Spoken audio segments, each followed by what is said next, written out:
देवी दुर्गांकर शारदीय पूजा पई कटक रे आरंभ हो जाइछि प्रस्तुति। गणेश चतुर्थी परठारु दुर्गा पूजा पई प्रस्तुति जोरदार ढंग रे आगे चलीछि।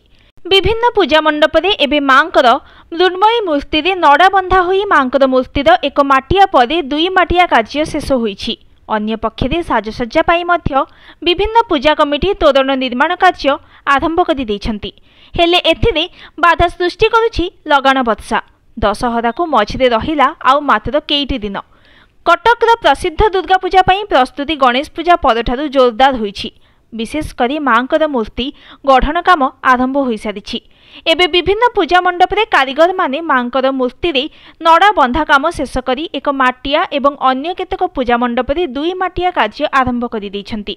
मांकर मूर्तिर छांच खड़मारे बंधा हेबा परे पार्श्व देवादेवींकर मूर्ति गुड़िकरे मध्य दुई माटिया करुछन्ति कारीगर।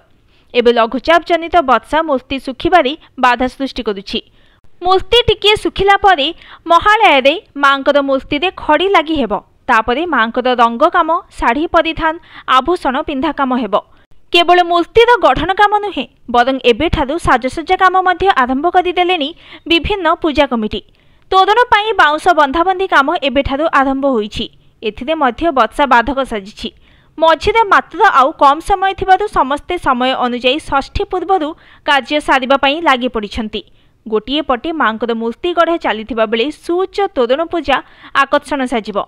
चलित वर्ष खाननगर पूजा कमिटी पक्षरु एभली वृंदावनर वैष्णव देवी मंदिर निर्माण हेउछि। एक मास पूर्वरु कारीगर माने तोरण प्रस्तुत करिबा कार्य लागि पड़िछन्ति। केवल राज्य नुहे राज्य बाहरर कारीगर तोरण सजारे लागि पड़िछन्ति। सेहीपरि मालगोदाम पूजा कमिटी पक्षरु अयोध्या राम मंदिर निर्माण चलीछि।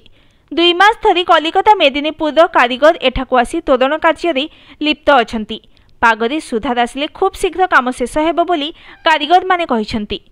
Bureau report, news today.